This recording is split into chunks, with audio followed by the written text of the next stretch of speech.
down the mountain. It ain't my first rodeo. Well, I've been on the better places, better things and better faces, oh you know. Well, I grew up in Indiana. My train might leave a track. Well, I think that I just might be the one to put these cornfields on the map. And if you never ever see me again, I'll be in a better place, my friend. Well, I ain't never been to prison, but I damn sure been to jail. Well, I hope that they never put me back there. You might as well send me to hell. Well, I come from the house of Jesus. I got the good book on my side. So you can go tell that devil and his demon, oh devil, you can't have my life. No, devil. And if you never ever see me again, I'll be in a better place, my friend.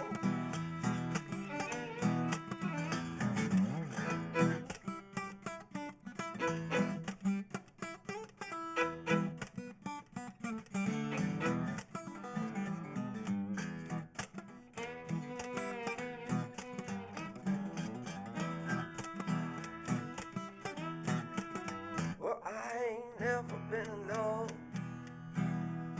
No, the Lord won't tie me down. Oh, you sure make me feel some type of way. I'll take you back to my hometown. Oh, I ain't never been a rich man. I ain't never had much gold.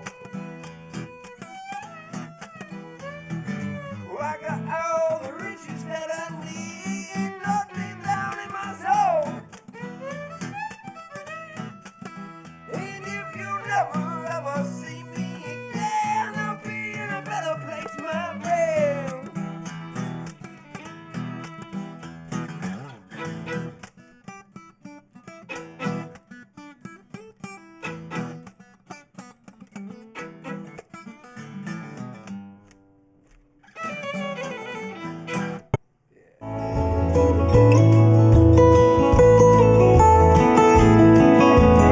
So if you're up in Nashville and you see the Village Bar, stop and see if Charlie's there.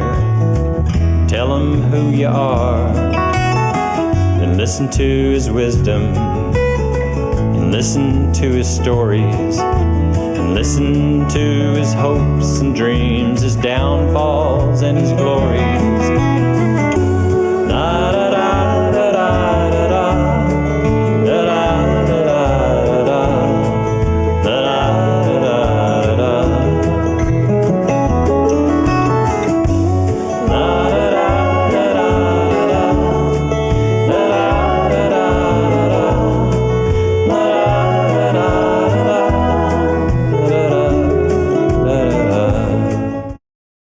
All right, and we're back. Welcome to Villager People. I am your host, Andrew Perot, and I've got a really, if you don't already know, I play bass, and I've got a pretty interesting kind of kindred spirit on the show today with me to interview.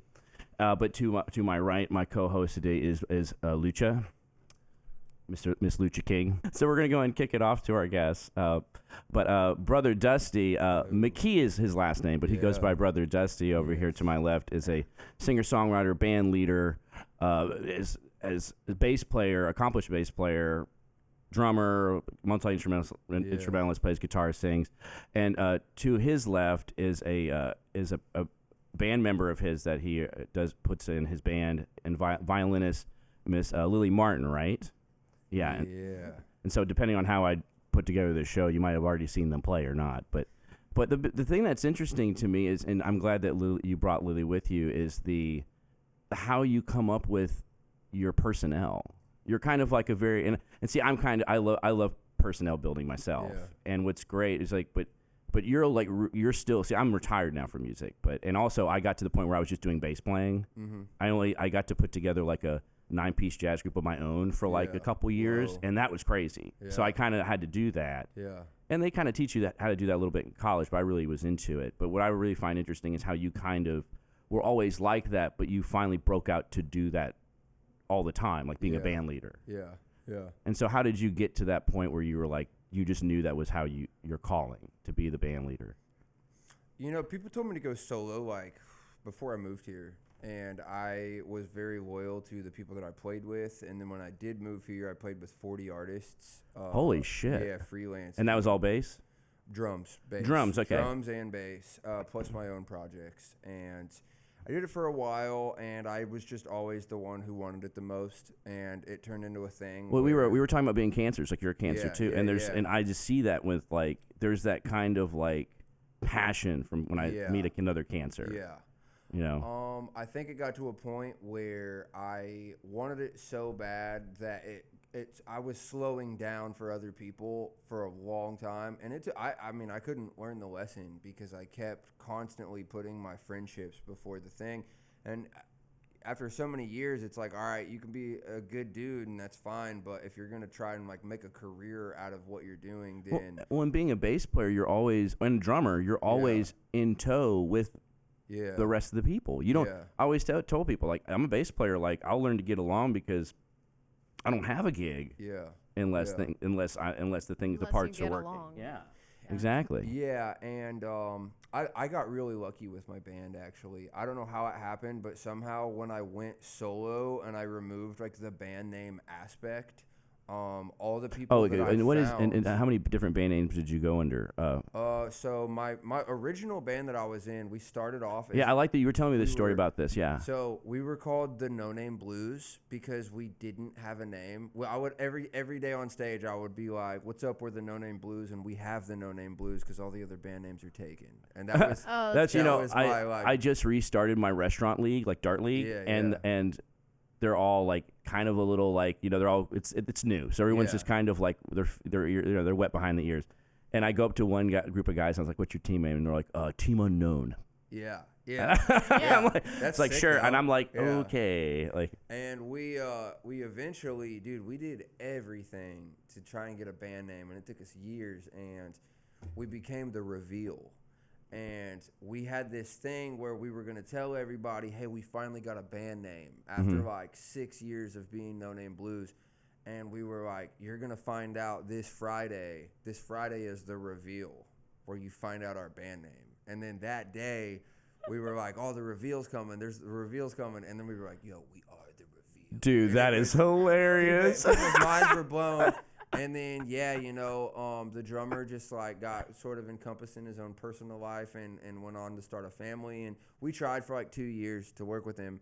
And he ended up moving back to Indiana, and we still tried to work with him. And eventually it just slowed down, and we were like, hey, we love you, bro. Like, we're not kicking you out. You're not here. Like, we want to have practice like 4 times a week, and we see you once a month if we're lucky. So we eventually replaced him. And then we put out another album, and when that album was done, the new drummer did the literally exact same thing. Yeah, and that was a band that had moved here, right? Yeah, we all moved here together. Now to go back to like to go trace even further back, you had put together a band. Was it in how I don't remember how old you were. I forgot I told you. You were told was that like because that's how I kind of knew where you. I mean, I could tell by the way. Like, I mean. Oh yeah, we can bring a violin player and like your whole like your concepts for your bands. I could tell that's where your headspace was. But I didn't, you've been doing this for a long time. In high school I started a band with 2 of my buddies. I was in 2 bands, and me and Dean had the same vision. Who is Dean? So Dean is just member of one band. Okay. And he was like the lead singer. And Dean and I had like the same vision, and then the other 2 dudes in the band like kind of wanted other things. And then I was in another band with Brad.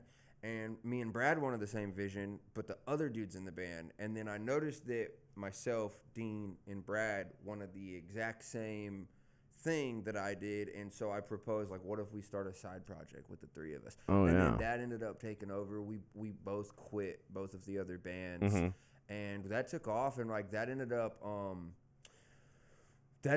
like eventually catalyzing at least me and Dean to drop out of college. Holy shit! Where were you going to school? I was at Ball State University. Oh yeah, what were you studying? I started off at music education. Oh, dude, you would have been a great band teacher. Could you imagine that? Like I was. Yo, did, Professor right? Dusty. Yeah, I ended up doing that and being a drumline coach for like 5 different schools. Shit. Yeah. See, you're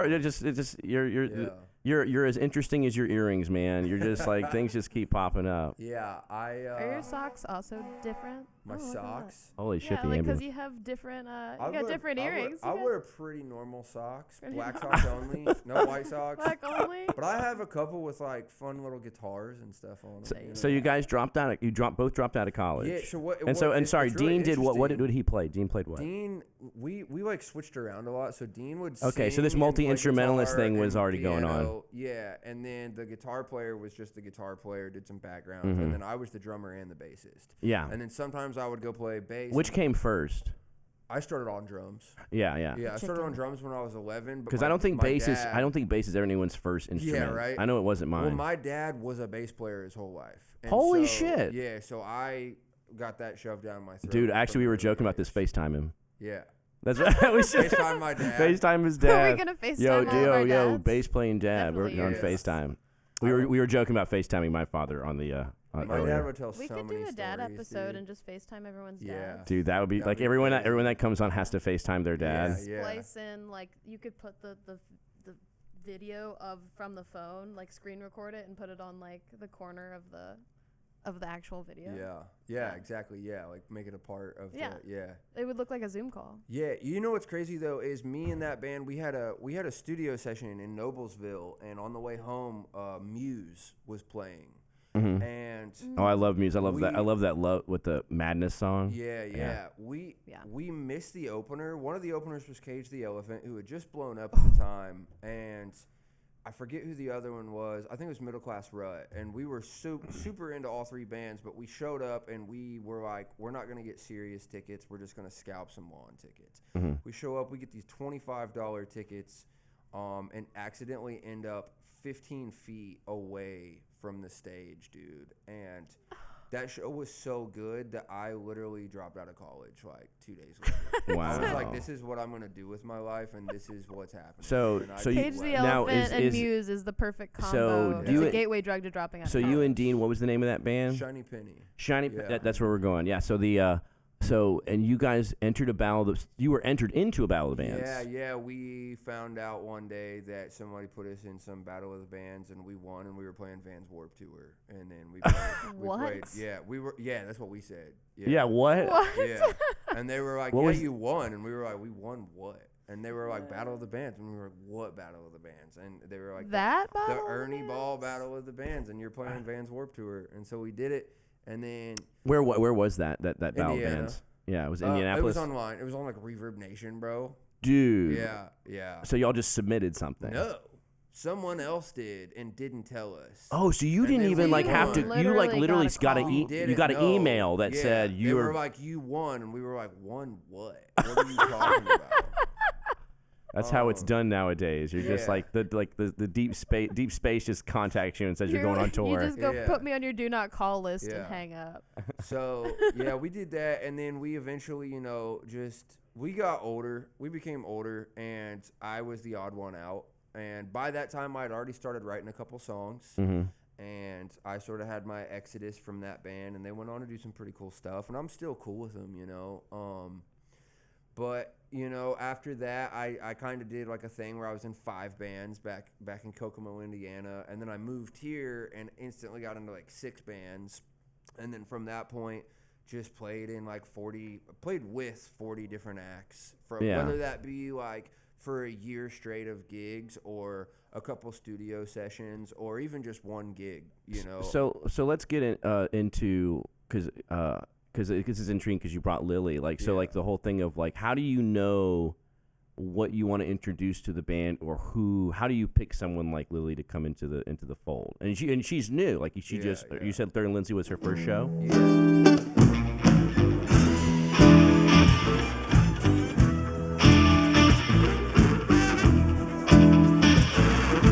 This right here'll get you high as hell, but you don't want that smoke.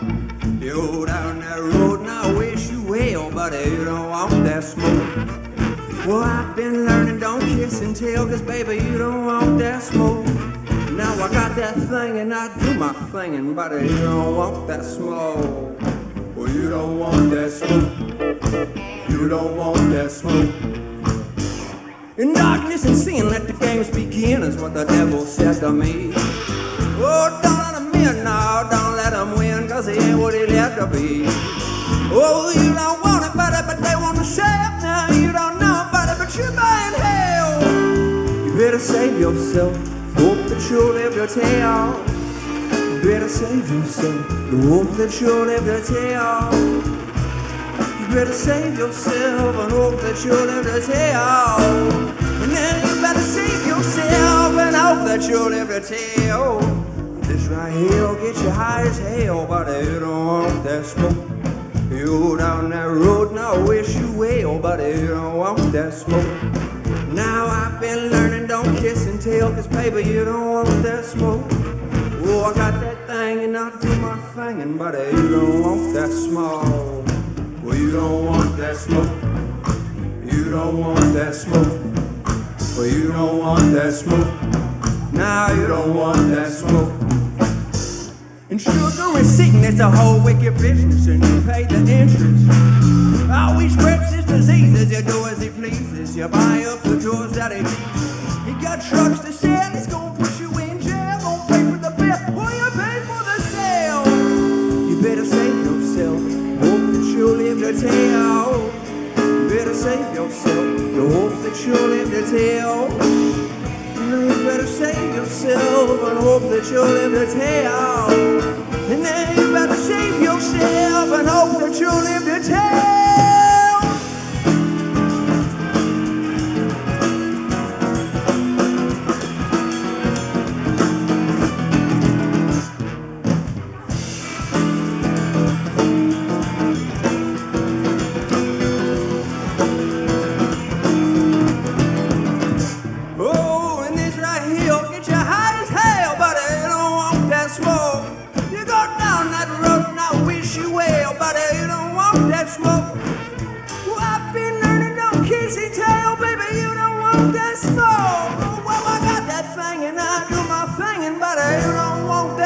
Sing it with me.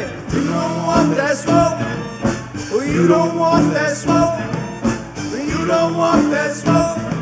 Nah, you don't want that smoke. I need someone who can do outside of the box. And Lilly actually went viral on Instagram. Is that how you found her? Yeah, she was. Dude, that blows my mind. So my thing is, I'm just good. Dude, Instagram. Yeah, it's like, come on, you just get on. What do you think everyone's doing? They're doing their auditions on Instagram. Everyone in Nashville who plays fiddle is in 10 different bands, and I'm not doing that. Lilly, how many are you in? I like 1.5. Yeah. All right. Yeah, and so. She was, and they're all pretty standard old time and bluegrass, and I do a little bit of that, but it's a lot. It's like a huge twist on it, and it's hard to find people that would want to do that. And she went viral playing fiddle over a trap beat, and I messaged her and I was like, I literally was like, we should do one thing. We should do one video or one piece of content or one studio session or one write or something. What did you end up doing? Yeah. She was like, I'm down, and I was like, just out of curiosity, are you in any bands? Are you in like any projects? And she was like, no. And I was like, well, here's my album. I just put fiddle on everything. Let me know what you think of this. And she said it was cool enough, and literally just started learning the songs and then joined the band. And yeah, and you were saying that your dad really digs the band. Oh my gosh. She said that it was you're actually pulling the mic just a little bit to you, I think. Yeah. Like this. Yeah. So your dad bought some merch. Yeah, he did. Well, I play like my whole life. I've done a lot of like straight ahead bluegrass, like no drums. Yeah. No, So you're a fiddler, right? Yes. That's what I don't know. It's more fun. Yeah. But I do just bluegrass, and then all of a sudden I'm like, hey, Dad, I'm playing with drums now, and he's like, no way, like it's. He's like, I'm at the show. Yeah, exactly. Yeah. Seriously. Yeah. So funny. So and you were describing me the shirt he bought. Yeah. It's a new shirt, actually. You'll have to send me an image, and we'll. Yeah. So if we have that image, we'll post that. Yeah, I got you. Yeah. It's me slaying a dragon with a joint in my mouth and a guitar on my back. Yeah. And actually, if we have any footage from the Third and Lindsley show, we'll also put that right here. Yeah. Great. All right. Yeah. What a clip. Anyway, so Yeah, I love doing that. Yeah. So, but yeah, so did you end up doing something? You were saying like a reel, or did you end up doing something together? No, she started learning the songs. She sent me a couple videos, and pretty much the way that I handle the solo band thing is I have individual one-on-one practice with everybody. Yeah, I've noticed you seem to be pretty, because even in running a bar, like there's become a point where I'm just like, I need to have more one-on-one meetings with people. 'Cause you can't do a bunch of full staff meetings, especially when you're not really at the point where you can pay Well, everybody, the thing is, when it's a small group, because like when you Yeah. think about it, bands. So my bar is small, kind of like a band, right? Yeah. So like when you have a small group like that, you can have it's not like when people show up to a large gathering and someone's like, all right, here's the PowerPoint, blah blah blah blah blah. It's a little different. But when you have a small group like that, it's kind of like they're just seeing their buddies. Yeah, exactly. You know, hey man, what's up? And they kind of tune out, and they, the insanity ensues. My mom starts talking about dirty corners. Yeah. And I'm like, yo, can we talk about like the money part? Like, I try to get everyone on the same page before I bring everyone into the same room. Oh, like, so you do like, Yeah. So her and I started meeting up once a week, and she would do a lot of homework. And she would just every student.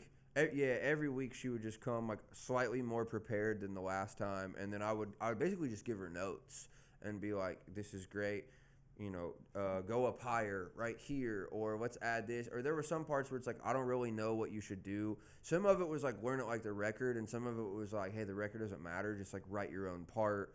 And so we just met back and forth like probably 3 or 4 times, and then brought her to band practice, and we had one band practice and played the show. So the construct of your band is, which part is the most collaborative? Like, do you lead it and do you write everything, and then does everyone kind of learn it and play it, or is there like another person that does most of the co-writing with you, or does everyone kind of write? I do everything myself, but that is on the premise that I already had everything written.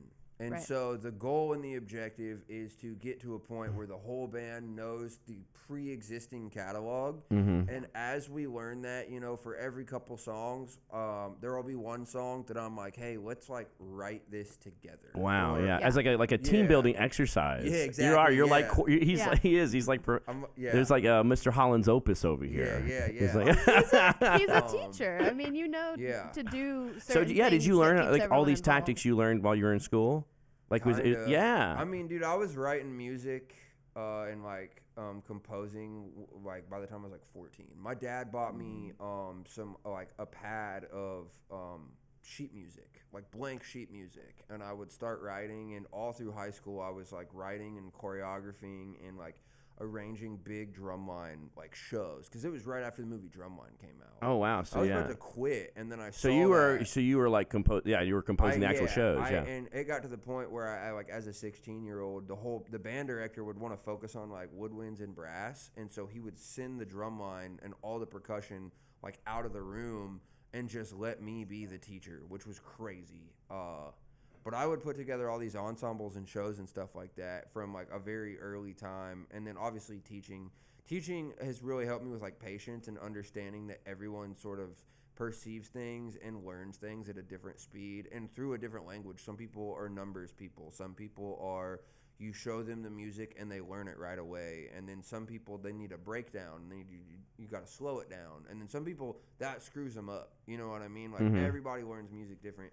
So that's definitely helped me like understand everybody's personality and stuff. Yeah, it's definitely a strength, and like when I'm interviewing people for like the bar, it's like yo, what's your greatest strength? And they're like, they'll have that like that. But then in kind, I'm like, what's your greatest weakness? And then some people, the really mature people, will kind of just give you something quickly. But a lot of people like I had an interview the other day, and the guy was like, I don't think I have one. And I'm like, oh, come on. Yeah. Like, come on, bro. Well, like, there it is. That's the weakness. yeah. You're like, That's it. you're not very open you're here. full of shit. Yeah. Yeah. No, I historically have never been able to play to a metronome or a click track. It just ruins everything I'm It trying to can, do. yeah. I just Mhm. can't I think do it's it. more important for drummers. Is drum corps Probably, like yeah. heavy click track? Is that going on? It's called Dr. B, and yes, it is. Yeah, a I very bet. bright. You fall asleep hearing it, and you're in a fucking nightmares, dude. Oh, it's you're like when you go if you Yeah. go to hell, that's like what you And there's- Dr. Beats there there- going, hey, yeah, what's up? There's different sounds too. Like a lot of it's like the doot doot doot doot, and then some of Yeah. it is like this robot going 1 2 3 4 1 2 3 4. Yeah, dude, it sucks honestly. And then yeah, you'll practice all day, and then you'll come home and you'll be laying in bed, and you'll just hear doot doot doot doot, like while you're trying And to you're fall just like- asleep, and you're like, yo, this sucks. So you can get into that. I guess the makeup of the current band, the one that just played the show. Yeah, I have a guitar player and a drummer, and then Lilly plays fiddle, and those are the people in the band Fiddle that just Lily. have a thing. Mhm. And then we got Lenny who plays banjo, Fucking Lenny. bass, man, trombone. Do you target multi-instrumentalists? Is that a thing of yours? Dude, Lenny was a total accident. And Really? I Just a freak of never- nature walks in the room. Yeah, I was hoping to get a banjo Shout out Tom player. Schreck. He I plays was- everything. Yeah, give it up, Tom. If you haven't checked out Tom Schreck, he's a star glockenspiel Tom can performer. That's play what's up. any motherfucking thing. I asked him one time. I was like, "How many instruments do you play?" He was like, "I don't know." All of it. And I was Yeah. like, "Well, Yeah, Okay. Lenny, I wanted a banjo player, but I don't need banjo for everything. So I specifically was hoping for a banjo player that could do anything else also. And, literally, dude, bass, banjo, trombone, a little bit of synth, a little bit of percussion. Sometimes he'll play like marching crash cymbals, dude. Everybody right now kind of does some background vocals.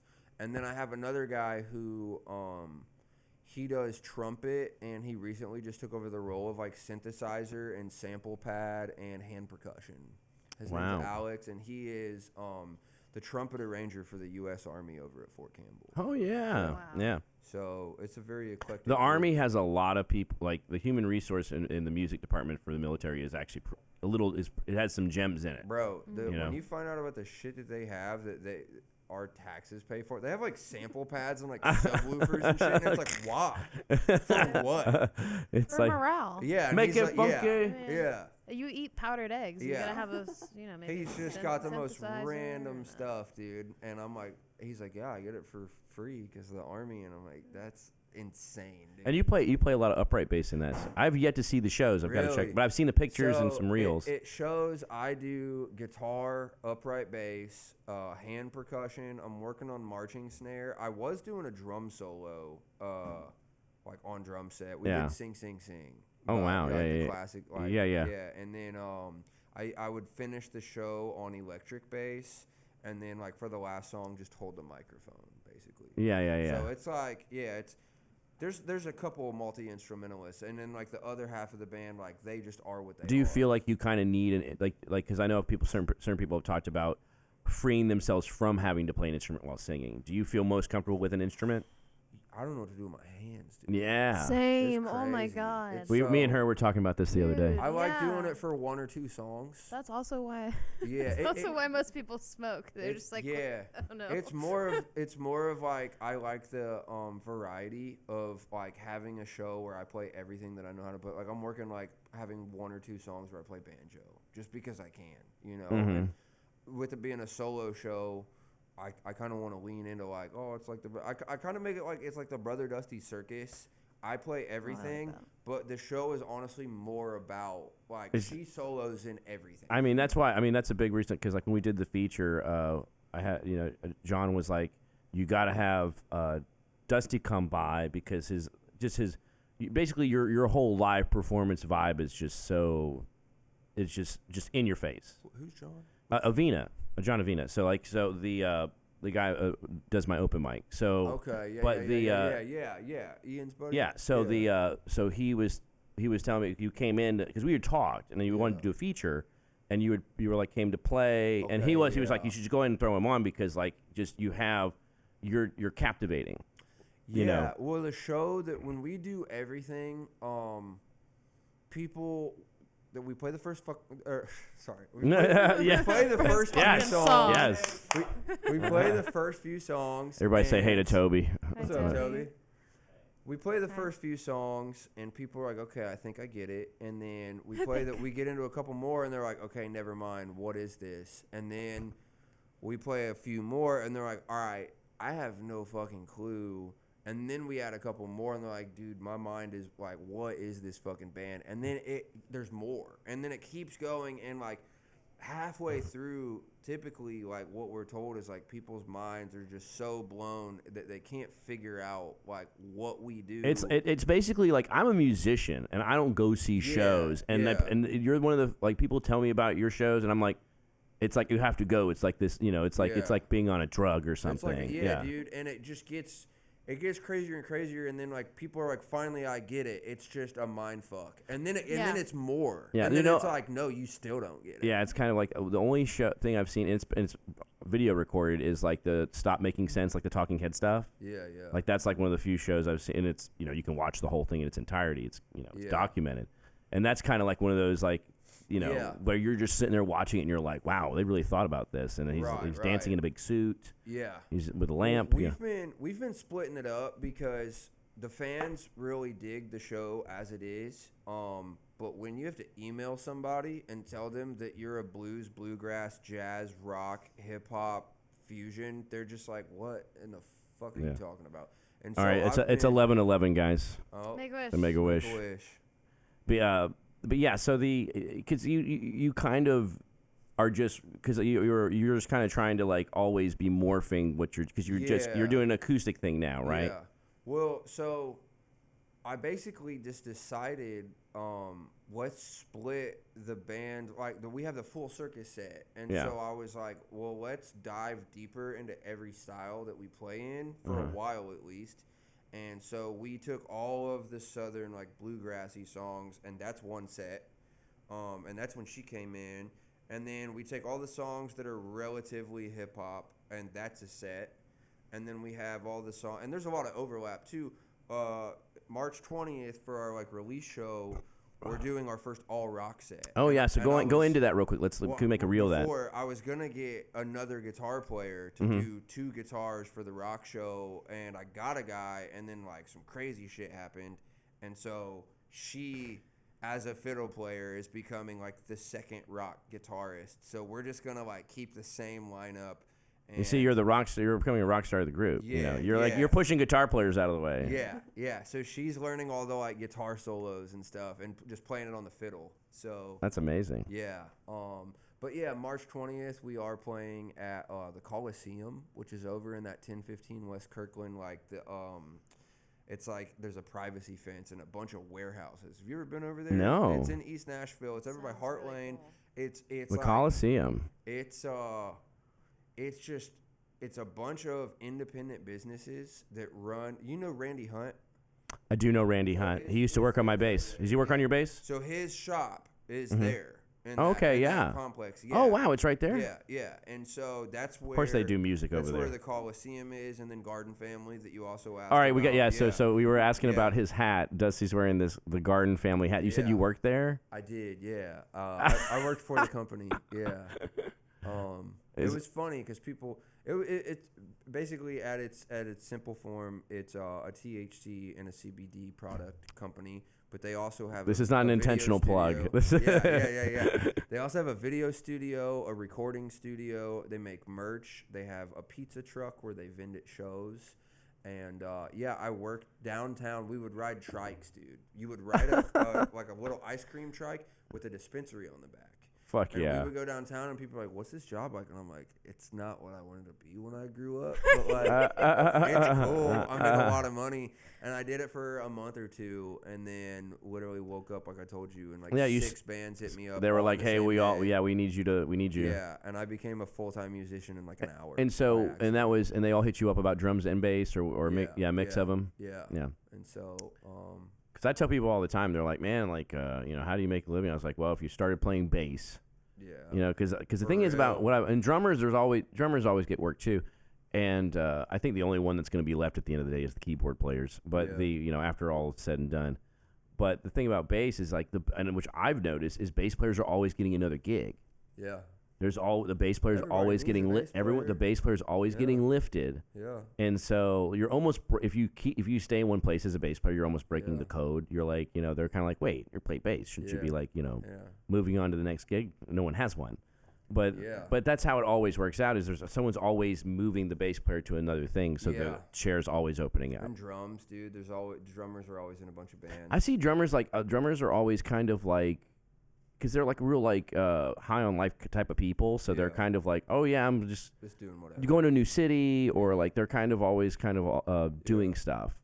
Yeah. But so you woke up and all of a sudden like you were in like you said 10 bands or like 6. Yeah, Six of my friends all somehow got into Broadway at the same time, and all called me at the same time. Yeah, so what was that like? How'd you manage all that going into that many bands? I had at once? already done Broadway like a couple years prior Mhm. to that, and sort of fell off once COVID hit. And I had to learn a few more songs, but ultimately everybody down there is doing the same shit anyway, so it doesn't really matter. But yeah, it all just real quick, dude. I had like 5 to 8 gigs, and I was making more money than I had ever had. And I hit the Garden family up and was like, "Hey, this has been awesome, love it." But been a great 2 months. Knew, like, him and I Yeah. are still homies, and we still work together. And I use his video studio for like any music video you see. And he's got that's a dope hat too. Yeah. Literally. Anything that you ever see me in front of like an all white screen in a music video, I did that there. Oh wow! And then he vins a lot of my shows, and I just like I put people on to him, and like anytime someone needs anything that I know that he's capable of doing, I try to throw him his way. So I'm gonna do before I switch Lilly out and go into the second segment. You were talking about astrology. You said you had like a bit of because me and Lucia have a lot of ties to that kind of stuff. So what is your foray with astrology? I actually have like a huge obsession with every religion and mythology. Really? And, like, all Same. of it. Yeah, I get like super heavy into it, and I did have a phase where I got really into like astrology and like. If we had more time, I'd give you a tarot reading. But so many people, when they get into something, it's like they kind of become it, and it's like I literally go from religion to religion to religion, just like I want to know everything. Mm-hmm. Like just pour. What do you think has been the most interesting so far? Dude, I really like the ancient Egyptian, like Hermetics. Yes, is really good. yeah, Alchemy, Hermeticism. Alchemy's good.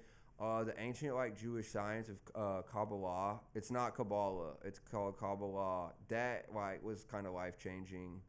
I sort of put like after a while I've discovered like the pure form of Christianity to be like there is a superiority to it that I like. It's like the Mr. Clean of religion. It just like it just It's a tears nice- through everything. It's a nice entry level religion. Yeah, but it also like fixes your life, and it gets rid of a lot of darkness. It's also when you do it right. Yeah. You know what I mean?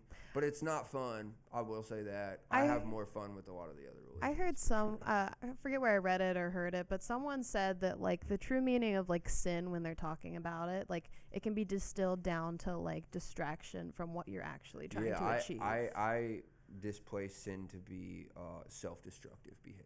Yeah. Or just destructive behavior in general. Because that's real, and that doesn't get all religious and weird. It's like people definitely have. It's when you say to yourself, I shouldn't do this because I shouldn't do this, and then you're just gonna do it anyway, type of stuff. You wake up with a hangover, Like and it's cognitive like that's dissonance, it. That's the thing, you know. And all of those things. But yeah, astrology. I just sort of dove into it, and I know like I can like read somebody's birth chart. And, So like, what tell made you them know that I about was a themselves. Cancer? Because you were like, oh yeah, I knew you were a Cancer. Well, she said she was a Scorpio. Yeah. So you're I like, know all right, that's if the she's thing. into astrology, she's not going too far off a and certain I path. just like It's I like, don't know. I know where I'm I think going. I just had like this thing in my head that was like I feel like him and I have like a similar thing going. We were on the phone the first time I talked to you. Yeah. You hit me up on Instagram, and I was in my car, and I was like, well, I can't Yeah. text him. I'll just call him, and he totally just picked up, and we were like, blah blah blah blah blah blah Yeah, blah. I kind of just knew, bro. It was weird, and I'm not one of those guys who's like, I'm gonna guess your sign. Like, Yeah. that's silly to me, you know. But I It's like I I'm just bartending knew. and some woman just looks at me and goes, "What's your sign?" Yeah. Like I'm gonna guess what your sign I was is. like, he's definitely gonna be a Cancer just because we have so much in common. Yeah. And Scorpio girlfriend. Yeah. And bass, and just all the the things. above. Willie's Aquarius. Yeah. Yeah. So you're a workhorse. Aquariuses will get the job Yeah, done. She does. They really do. Yes. All right, guys, we're gonna flip it over real Well- quick. You have a question? So do you know Yeah. like your moon and your rising then? Yeah. What is it? Gemini moon. Gemini moon. Okay, which that makes is crazy sense. for the Cancer thing, and then Mhm. Scorpio rising, Nice. and then Mercury, Venus, Mars, Mm-hmm. and Jupiter are all Leo.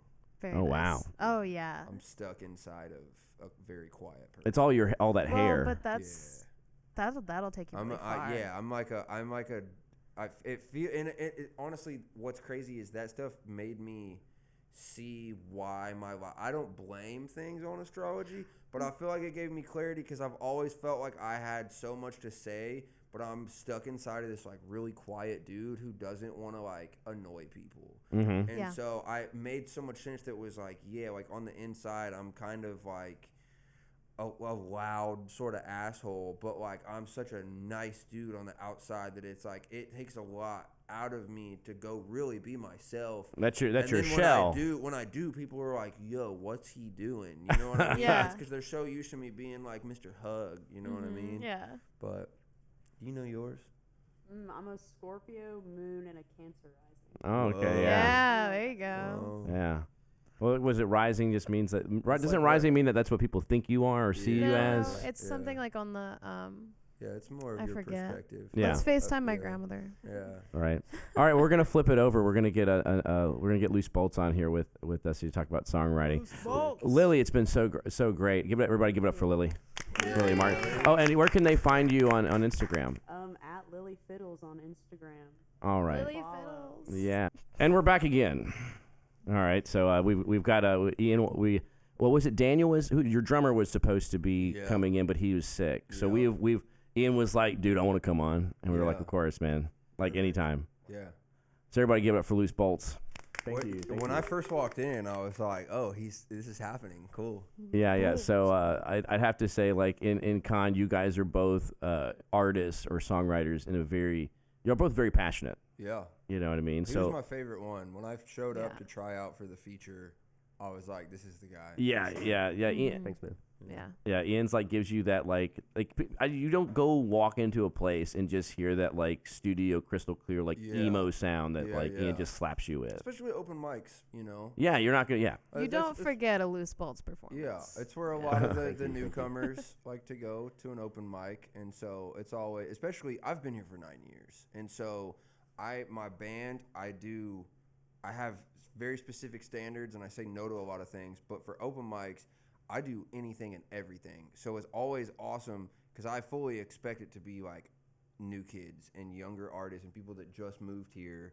And I walk in and he went up and we're I here was every like, week. that's the guy. That's my favorite. So I gotta know how it's gonna be. I didn't think there'd be a seasoned vet. Yeah. Perfect. I didn't think there would be people who play here every week, every single one. but yeah, I mean, Ian, like, what is your? I don't know. How do you go about how do you go about songwriting? Like, what's the inspirations exactly? What's the thought process? I mean, it's so different for each one, you know. I guess I don't know. I'm not exactly one kind of songwriter or another. Like the way in my mind, there's a duality. There's two kinds of songwriters. There's the Ed Sheeran kind of songwriter that will, you know, write 200 songs and then whittle it down to 20 and then whittle it down to 10 for an album, right? Because he's just writing every day, and that's just, you know, part of the craft. That's craftsmanship, right? And just getting the reps, keeping your chops up. And then there's the other kind that are like, you know, maybe more like a Dylan or a Springsteen, that is like, you know, sometimes it's just these downloads, you know. I know I saw Dylan talk about how like he did his whole. He'll be like, oh, I don't know how I really did, you know, the early stuff that got him real famous. It's all right, Mom, only bleeding. Yeah, and then Yeah, he's I like, don't even remember writing that. well, he shit. doesn't care if he does it again. He's like, I did that. I don't know how I did it. Like it happened, and now I'm just. He doesn't have that anymore. Yeah, exactly. have He's that like I don't even know how to tap into that anymore. Yeah. You know, That's wild. which is it could be like a hormone imbalance now. You know, you get older and he's just he's, The depression Yeah, is it's- lifted. He has bro, nothing to write it's about just anymore. low T. he's low T. But yeah, I mean, we'll throw the same question back to you. Like, how do you get inspired to like really kind of get it into a song? Once again, everything's different. Mhm. And I'm definitely not the 200 to 50 to 20 to 10. Like if I'm writing a song, I'm gonna finish it. I'm gonna release it, and you know, it is what it is. You know, it's like if it's not good enough to be one that I want to do something with, I just don't even finish it. You know what I mean? Oh yeah. Have you? Do you So- ever leave stuff kind of open ended? I will like keep a song like open to still being tweaked for years. Yeah.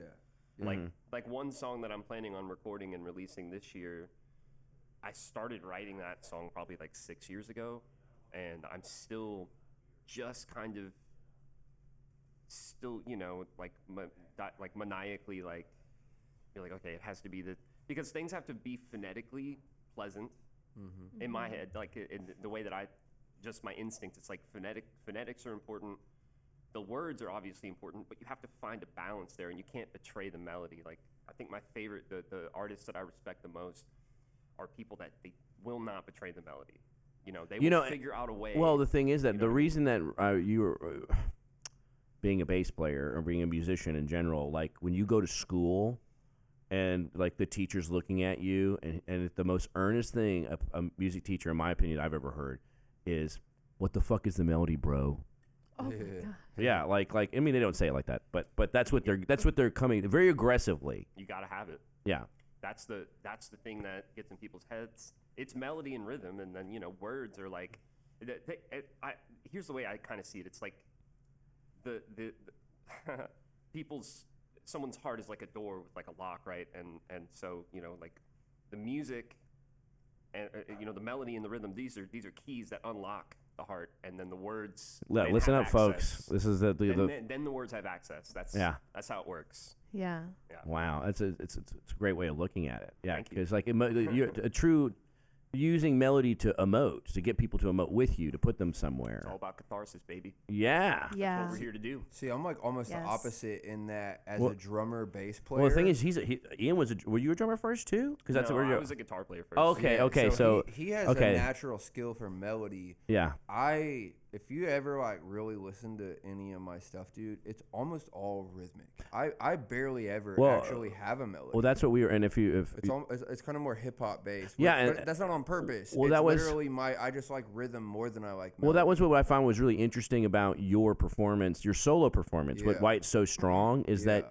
you bring the bass drum, and you're like what we were saying with we were instead of the white stripes, you're the white stripe. You're able to yeah. do what those 2-piece rock bands do with right, like right. guitar and drums by yourself. Yeah. Because you're so rhymically strong. Yeah. The kick drum is incredible. It's an incredible addition. Yeah. To It's very your- tasteful the way you do it. Yeah. Yeah.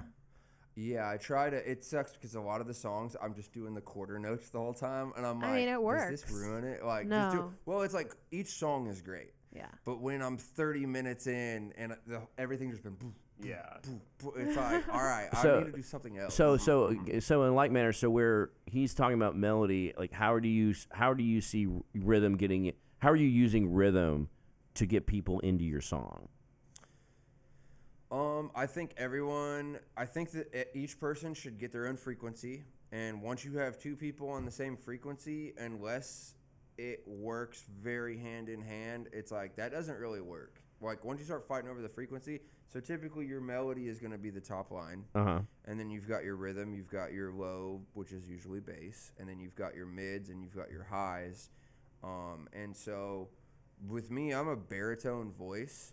But I hate that, and so I always sing at the top of my range because it's got to cut through. And anytime I sing, Yeah, we're not actually singing opera in here, you know. yeah, It's like, well, anytime I sing in the baritone range, it doesn't cut through because it just like sort of gets blended in and muddy with everything else. But you know, typically I try to rhythmically sort of pass the baton, where it's like, all right, I in my opinion with songwriting, there always has to be a main character every measure, and the way that I do that is I pass the baton, so it's like a classical composer almost, you know. Yeah, well, it's like call and response. It's like, all right, the vocals are gonna do a thing, and then fiddle, and then vocals, and then banjo, and then the drums are gonna do a fill, and then we're gonna go into the chorus, and now the guitar is the thing, and it's like I always have to have. Because once it's just the foundation and like the landscape of the music, it's like now it's background noise. So it's like with the way he sees melody is the way that I see a main character. Yeah. So it's like I don't necessarily. You're going to be the next edition of the next show, Ian. Yeah, He's going to like. Yeah. A songwriting class. Yeah. No, you're just going to like step out to one of the for like 15 minutes. All right, Yeah. loose Always bolts. telling Ian Well, I actually to get on I stage hit him up. all the time. I'm like, get up there. Dude, you should like guest star on one of Dusty's shows. That'd be great. Yeah, sure. Well, I hit him up because I have a song that's like 90% done, and there's like. Are y'all co-writing at the moment? Well, I have 5 seconds of a song that I hate, and he's great with melody, and I'm just not. And so I was like, I don't even need him necessarily to give me something. I need him to be there staring at me, judging me. Like you just read his facial expressions? Yeah. Did Ian go outside and smoke shit. or not? Yeah. Is Ian in the room or is he smoking? That's the whole. Yeah.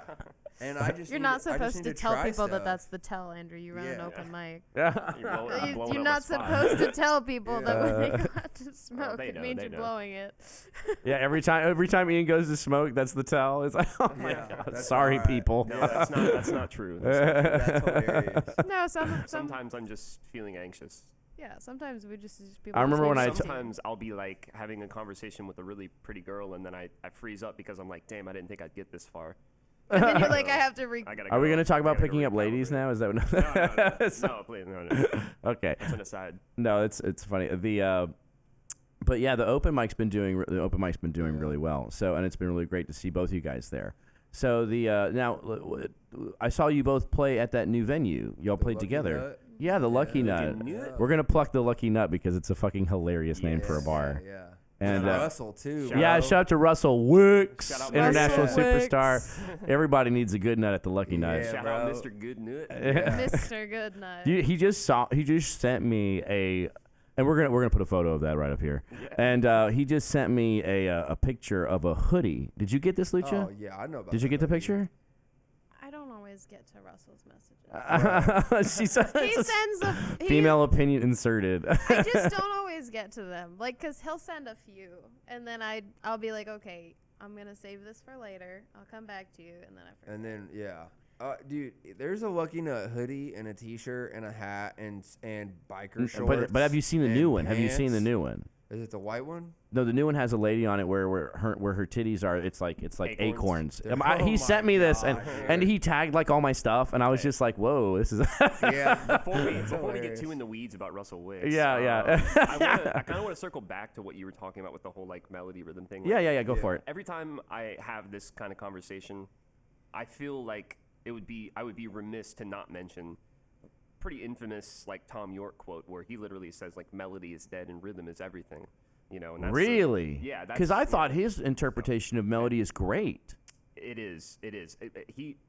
We're talking about Tom York, so he's a bit of an enigma, right? But yeah, I think that quote is probably from like the Kid A era, which if you've ever listened to that record, you know that's really where Radiohead became Radiohead, in my opinion. But that's kind of a controversial take. But the idea is that's an extremely avant-garde, just kind of weird ass record. Yeah, I'm a traditionalist. I think Creep is just like amazing, but like I mean, it is great. It is. I mean, it's Classic. at the because these bands that I've always told people whenever it's like, or at least I surmise that when you talk about a band and nobody remembers them really anymore, it's because they never had that hit. Yeah. They never had that fucking hit that Yeah.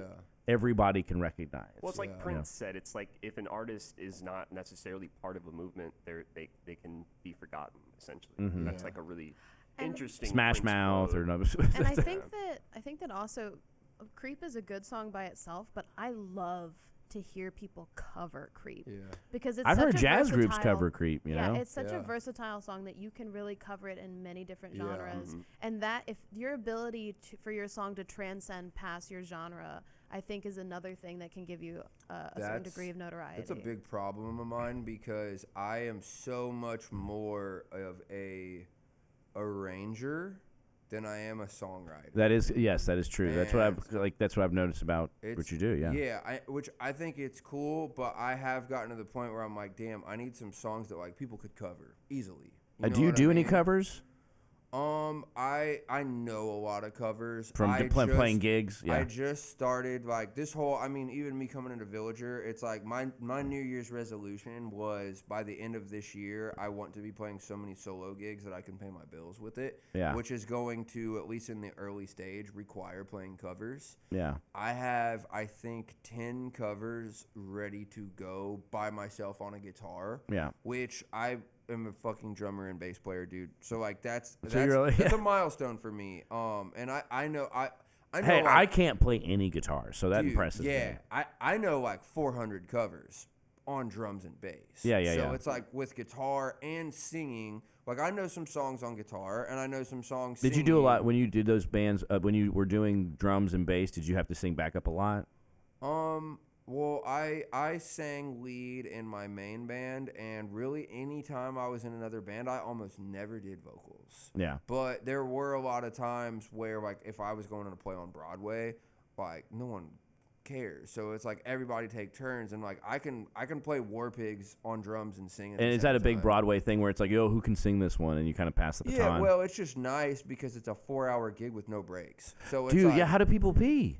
I mean, I was playing jazz gigs, so I don't know. Yeah. Typically One it'll kiss either at a be the time. lead singer does a song by themselves, or Oh, the yeah, lead singer leaves the stage and the guitar player or the bass player sing a song, and then they run the bucket and then they use the bathroom, and then they might do one song where it's like, hey, the drummer gets 2 songs to go take a break.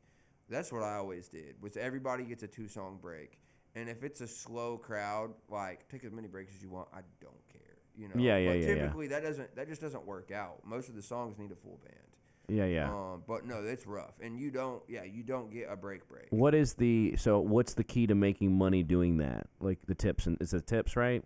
Yeah, I think the bucket runs is a thing, and I think everyone who goes on Broadway, man, their first like 6 months, they're like, we're gonna be different, and we're gonna be the one band. And then we're you're not gonna singing be Devil Walmart. Went Down We're to not Georgia. Walmart. Yeah, everyone walks down the strip and they're like, why are all these bands Cotton playing Eye the same Joe. songs? Listen to me, YouTube. Yeah. Play Freebird. Yeah, and then that's what happens is you walk down Broadway and you're like, oh, they're all the same. We're gonna be different.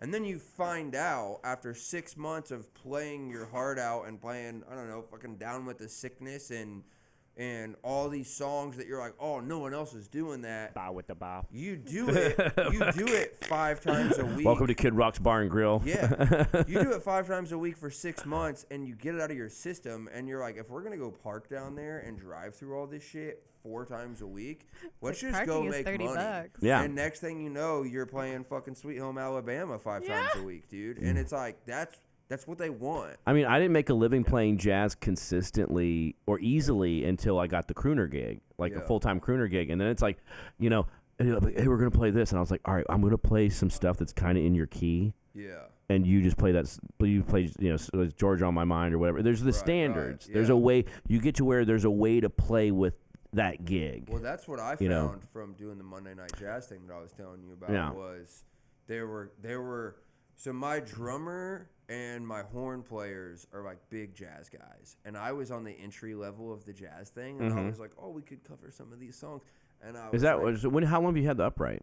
When did you start doing that? Dude, I got that last year. Wow. But I've been playing it on and off since I was a kid because my dad had one. Okay, and then my buddy had one. So I've recorded on it and stuff before, but I just started doing it like a lot last year. But I learned all these cool standards, and I don't know shit. So in my opinion, they're cool, and I'm like, oh, I'm telling my band, like, what if we do like Night in Tunisia? And they're like, you are so new, bro. I still call that, dude. It's a burner. It's cool. And, well, because it's got as you do, you probably realize it has a great arrangement. Yeah. You know, and what I mean? it's just it's just different, and I like the off color.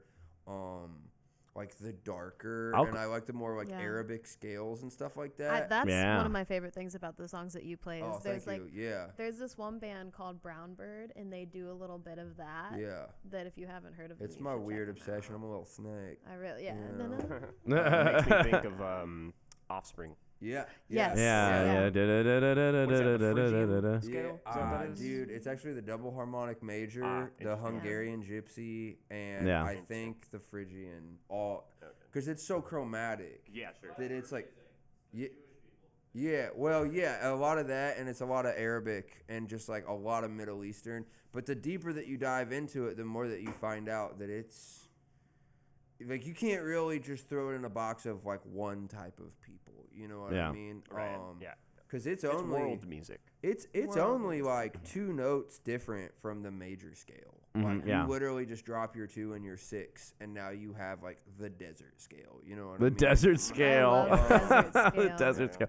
So how did that was your gig at the Lucky Nut, right? I put that together, not realizing that it was like a whole. I kind of thought, because I asked Russell like, "Yo, where are all the open mics? Where are all the writers rounds?" Uh-huh. And he sent me here and a couple. How did you other meet Russell? places. That's a good. How'd you meet Russell? I played when I first started the Brother Dusty project. I played at the Honey Tree Meadery, and dude, I swear to God, I remember that because you played over there with your band. festival? Yeah. with yeah. That's how we met, and so Yeah, the Music City Movement Spring Fest. yeah, shout out Shout to Jenna. Shout out Jenna. And Cole was still involved at that yeah. point too, I think. Or no, he's still involved there. Was it Cole? he What's does Cole's like last name? Harper? Is it Cole Yeah, Harper? He's Yeah. doing the Jolly Ollies thing. Yeah. I like Cole. I've known him for years. Yeah. I had the feature at the open mic, and I look over, and there's just like this cowboy staring at me, dude. It's just like this old dude with a cowboy hat. So Russell was the one who told me. I heard from Russell. He was Russell like, "You Williams? have to put him on the feature." Yeah, He was like, he called you the new Elvis. yeah, he Right. does that. I don't Yeah, get. yeah. I don't. And I was like, I don't. I was I'll expecting take something it, but different. yeah. And then I was like, oh, this is way better than the new Elvis. Yeah, that's I was great, like, I yeah. was relieved. Yeah, he was in my ear that day, like while you guys were playing, like jocking you super hard. And, like he was like, there was a glimmer in his eye. He was just like, there was gold in his iris. Like, he's Yeah. Yeah. Well, dude, I saw him and he was staring at me, and I got this weird, like, subconscious voice that's like, I'm gonna know that guy, or so I don't. I can't. Even We all explain feel it. that way about Russell the first time we And meet him. Dude, I was like, he's either judging the shit out of me or like he digs what I'm doing. And he came up and he shook my hand and we followed each other, and that was it. And then we played that next Honey Tree show with Loose Bolts and the full band, Brother Dusty. And Russell came up and like loved it. And really, ever since then, we've stayed in touch a little bit. And then I hit him up and was like, "Yo, I know you go to a lot of these open mics." And so he started putting me I on. know what you do, Russell. And he put me onto the Lucky Nut, and I just thought, I don't know what I thought. I thought that maybe it was like a built-in crowd, and then they just have like a 30-minute feature, and it was an open mic or something. And then they were like, "No, it's a 3-band bill, and you need to find 2 other artists." So I had just played here. Wait, that was the Lucky Nut. Yeah, right? Yeah, Lucky okay. Nut, yeah. And Because they were doing an open mic, but that wasn't the open mic I that don't night. know. Yeah. I don't know anything about I think the place. they did the jam after, like the hip hop jam. That was my trombone, banjo, bass player. That's his thing, and that we were missing the drummer, and that whole set is like honestly not a good example of what they do. They're called rat play, and Yeah, okay. they do, Rat they play. do like trap beats and brass is their Got it. thing, That's but they really were cool. missing their drummer, so everything was like kind of weird. Mm-hmm. But I had just played here, and I met him, and then John. You said John's bass player. Mm-hmm. Yeah, dude. Straight up, I went up to him and I was like, "Hey man, like how many people are left before I go up?" And he was like, "Are you Brother Dusty? Didn't we play a gig together?" And I was like, "Yeah." And he was like, Oh yeah, he told you. He was like, yeah. "You want to go now?" And I was like, "I owe you a fucking favor, dude." And so I literally the next week was like, "Hey, you guys should play this show with me." And I'm still. He came to me and he was like, dude, he killed it at Honey Tree. He was like- That's awesome, dude. Yeah. Well, we played. what was the instrumentation at Honey Tree? We were actually missing like 2 or 3 members. Wasn't it a quartet? Man, it You was had a quartet. me, one of the old guitar players, Lenny, Alex, and Daniel. So there was 5 of us, and at that How time, long have you? I know we were a Daniel, right? 7-piece Daniel's the band. drummer, right? Yeah, Ferreira. How long you been yeah. playing with Daniel? I'm no Daniel. His first gig was 420 last year. Wow. I We'll never remember forget it. because Yeah, was it's 420. I was high as hell. Yeah. So, but yeah, and so you called up, called up Ian. Yeah, they crushed it. And then I He felt bad. He hopped into my DMs. Well, we talked and we were trying to figure out the backline situation with the drums. Mm-hmm. And Lenny, the dude who's in Rat Play in my band, agreed to bring the drum set, but didn't know that when you backline a drum set, you get there fucking before the gig, Lenny.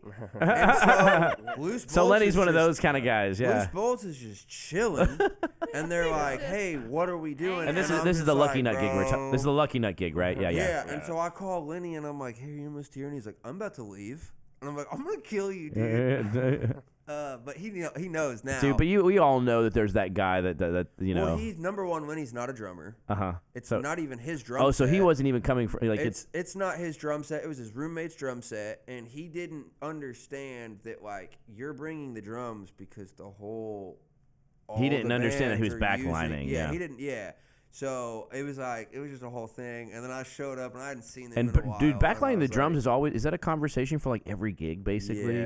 yeah. I mean, Most Unless gigs, yeah. unless there's a house kit, you know. unless it's like a huge show, man, where like everyone's got their band name on the fucking kick drum. It's like Yeah. it's just easier and smarter because the longer you take between bands, the more people have time to go smoke a cig, which ends up having other plans, and then they leave. And it's like if you can just go band, it sort of retains the crowd better, at least better. You know what I mean? Especially if they're good bands. All right, Yeah. guys. Well, I got to let Toby make some money, and we got to open a bar. So, is there any last plugs or any last quotes we want to throw out there? I'll just tell you about how Brother Dusty reached out to me in them DMs. Yeah. Just let me tell you about. He said, "Hey, Mr. Bolts, here's the deal. I like you, and I want you." Yeah. Just like that. No, I'm playing. All right. Yeah. But yeah. So where can they find you guys? We'll go and do the ads and stuff. You go Like first. And at Loose Bolts Music on Instagram, youtube.com/loosebolts, tumblr.com. No, I'm just playing.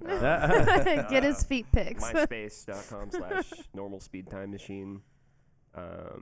Yeah, that's about it. Yeah, and you can see Ian does plays the open mic a lot on Sundays here, which he's always wowing us with stuff. Always And he comes also up. does production for the show. That's why he was pretty Yep. handy when you said your drummer was sick, right? Yeah. Yeah. All right. What about you? Any last plugs, Dusty? I have a song dropping March 20th, which may be before or after this drops. It's called Noise. I got the official hat right here. All right. We didn't talk about it. I like Yeah. this. Yeah, this is a merch. there's How do nothing they to get? talk How do about. they get the hat? Just come to a show. Come to the show. It's not on the website yet, but brotherdusty.com is a thing that I haven't even announced yet. That's just happening right now. BrotherDusty.com. Probably it'll be. I'll post about it before this comes out, but I'll probably put it up on the website because all the other merch is on the website. And really come to a show. I think they're like $20. Band somewhere merch isn't around. band merch unless you got it at the Yeah. show. Well, I'm trying to get away from band merch that has my name on it, Yeah, and more just cool shit. that's And good. I feel like Oh, this is the dude, first I level. should have. I didn't wear it because I'm kind of like, not that I'm embarrassed by it, but like it's like anyway.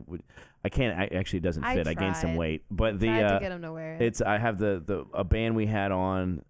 We interviewed was Lainey Jones, and I had bought this shirt from her a while ago, and it's just a black shirt that says "Satan is Jazz." It's Yeah. such a Yeah. good You would have shirt. loved it, and Yeah. it's a sick shirt. Well, It it's really. just easier to sell to people that can actually relate to it. Because all my other merch is like, hey, wear this T-shirt of me killing the devil with a mic stand, and I have angel wings, or buy this shirt of me slaying a dragon with a joint in my mouth. Yeah, and dude. it's just like so selfish, dude. So I'm trying to make Right, more right. merch that's just like cool. Yeah, clothes, yeah. I mean, know how what can you not buy that? Yeah. You know? Well, at that point, what you're really attempting to do psychologically is turn yourself into an idea, Yeah. Yeah. Exactly. Yeah. which It's main character which energy. actually is not selfish. That's actually great for other people. Yeah. I think Because people like Yeah. ideas more than people. for sure. Yeah, it's Right. true. Yeah. Yeah. But yeah, I just want to have a nice balance.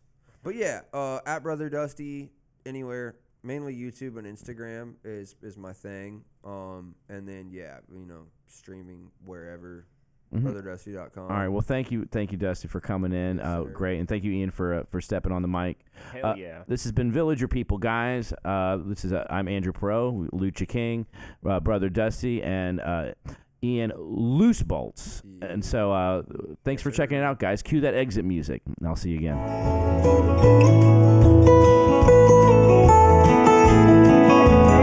So if you're up in Nashville and you see the Village Bar, stop and see if Charlie's there. Tell him who you are. Then listen to his wisdom, and listen to his stories, and listen to his hopes and dreams, his downfalls and his glory.